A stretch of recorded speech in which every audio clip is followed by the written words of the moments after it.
Now, it's one of the most heavily guarded sites in China. The Forbidden City in Beijing, a complex of old imperial palaces, has huge cultural and historical importance. It's also usually thronged with visitors at this time of year, so many people were flabbergasted when a woman posted pictures of herself and her large luxury car in a seemingly empty Forbidden City. The images quickly went viral. I asked our China analyst Kerry Allen why they'd caused so much outrage.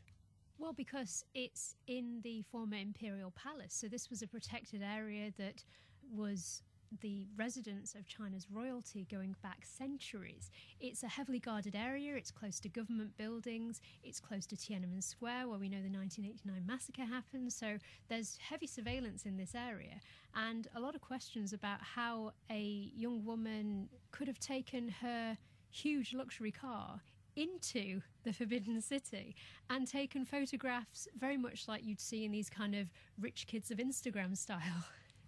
And this woman's now taken down her post. What do we know about her? We don't know a lot at the moment. I mean, there are questions online. People are saying they think that she's clearly wealthy and she must have a lot of privilege. There are questions about whether she's tied to the government. A lot of local media have been running around trying to find out information about her, and they've discovered that she's a former air hostess at Air China.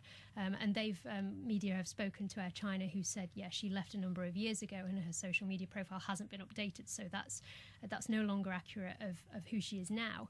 Beyond that, we don't know a lot. Her name is Liu Xiaobo on Sina Weibo, but we don't know if that's a real name, for example. It could be a pseudonym that she's using. So this post has now been taken down. There's been an apology from the site's Palace Museum. Will that be enough to appease public anger? Oh, not at all, no. This is a story that's absolutely blowing up because at the moment people are off work, so they're all talking about this, and it's one of these social media trends that literally has got the whole nation talking because they've got time to read the news. Yeah, a lot of questions because cultural sites, I mean, this is a UNESCO site. It's protected, so it's not an area you can just take your car in and take vanity photos. It's very, very heavily protected, but also bigger questions about privilege, and yeah, basically, people are making jokes and saying, well, can I bring my car in there now? That was our China analyst, Kerry Allen.